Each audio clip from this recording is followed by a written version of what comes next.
than showing you manually all the detailed steps that are required to solve this system of 3 equations and 3 unknowns manually, I've gone to a Gaussian elimination calculator. You can make note of the URL right up here. I changed the names of the variables to x, y, and z instead of the standard x sub 1, x sub 2, x sub 3. And I made sure it was a system of 3 equations and 3 unknowns, and then I entered the coefficients of each of the variables and click solve the system.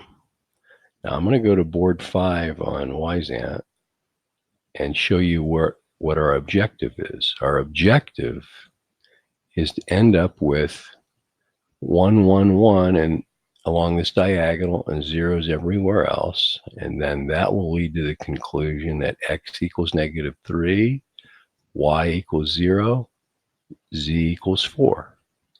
How do you get there? Well, rewrite the system in matrix form. There it is.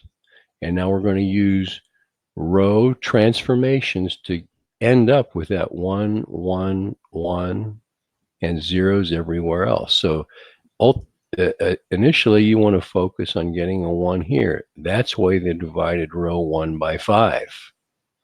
As you can see, this gets a little tedious.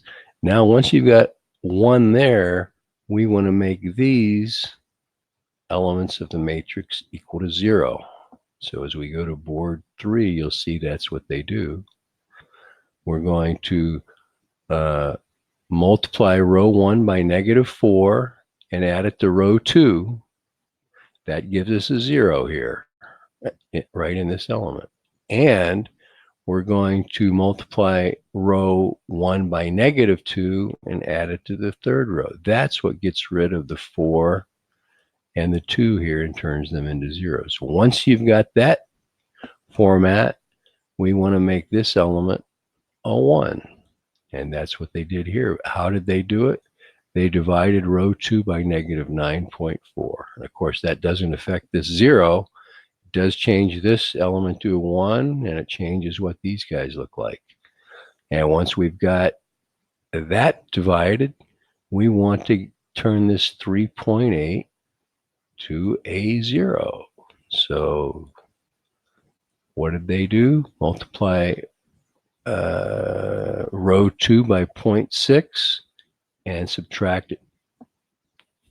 Oh, I might have missed a step here. Okay, so I'm going to just go right to here. I might have missed some of the elements of the transformations.